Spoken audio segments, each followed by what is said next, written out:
যার কথা মতো নামাজ পড়বো তার কথা মতোই রাজনীতি করব। যার কথা মতো হজ করব, যাকাত দিব, তার কথা মতো পার্লামেন্ট চালাবো। যার কথা মতো হজ করব, যাকাত দিব, সেজদা দিব, তার কথা মতোই বঙ্গভবন আর সেক্রেটারিয়েট চালাবো। যাকে মানি, যে আল্লাহরে সেজদা করি সারা জীবন, যে রসুলকে মানি আমার নেতা হিসাবে, রসুল হিসাবে, সে আল্লাহ এবং রসুলের হুকুম অনুযায়ী আমার কোর্ট কাছারি আদালত শিক্ষাঙ্গন চালাবো। এটা যদি চালাই তবে আমি মোমেন, আর যদি না চালাই, সন্দেহে যদি নিপতিত হয়ে যায় যে কোরআন থাকবে মসজিদে, আমার পার্লামেন্টে কোরআন ঢুকতে পারবে না। কোরআন পার্লামেন্ট শুরু হওয়ার সময় একবার তেলাওয়াত হবে, কিন্তু তা আমল করা হবে না। অনুষ্ঠানগুলি শুরু হবে কোরআন দিয়ে, কিন্তু তা আমল করা হবে না। কোরআন তেলাওয়াত করে ব্যবসা প্রতিষ্ঠান উদ্বোধন করা হচ্ছে, কিন্তু সুদের টাকা দিয়ে ব্যবসা প্রতিষ্ঠান বানানো হলো।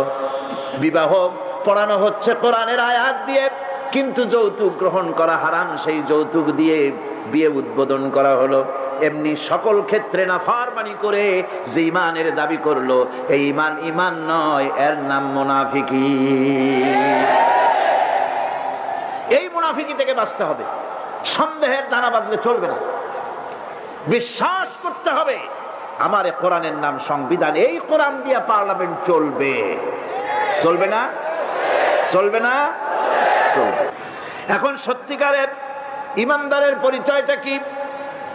কোরআনে কারীম সত্যিকারের ইমানদারের পরিচয় এভাবে পেশ করতেছে, ইন্নামাল মুমিনুনাল্লাযীনা আমানু বিল্লাহি ওয়া রাসূলিহি সুম্মা লাম ইয়ারতাবু وجاهدوا بأموالهم وأنفسهم في سبيل الله أولئك هم الصادقون। ইমানের দাবিতে সত্যবাদী কারা? ইন্নামাল মুমিনুনা আল্লাযীনা আমানু বিল্লাহি ওয়া রাসূলিহি।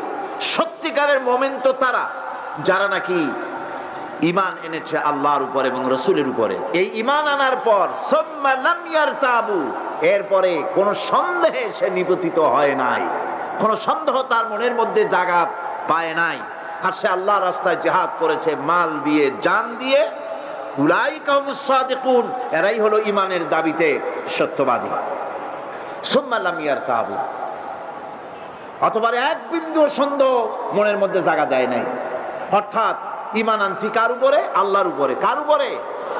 আর তার রাসূলের উপরে। আল্লাহ এবং রাসূলের উপরে ঈমান আনার পর যারা আল্লাহ এবং রাসূলের বিধান জীবনের সকল ক্ষেত্রে মানতে পারে নাই, তারাই সন্দেহে নিপতিত হয়েছে। কথা বুঝতে পেরেছেন? তাদের সন্দেহ এই কোরআন মানুষের জীবন, তার সম্পদ, তার রাজনীতি, তার অর্থনীতি পরিচালনা করতে পারে না।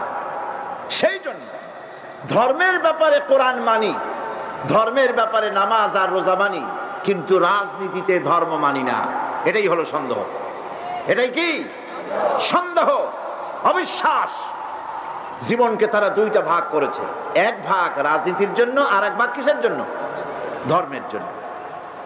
জীবনকে ভাবে দুইটা ভাগ করার কোন অধিকার দেওয়া হয় নাই।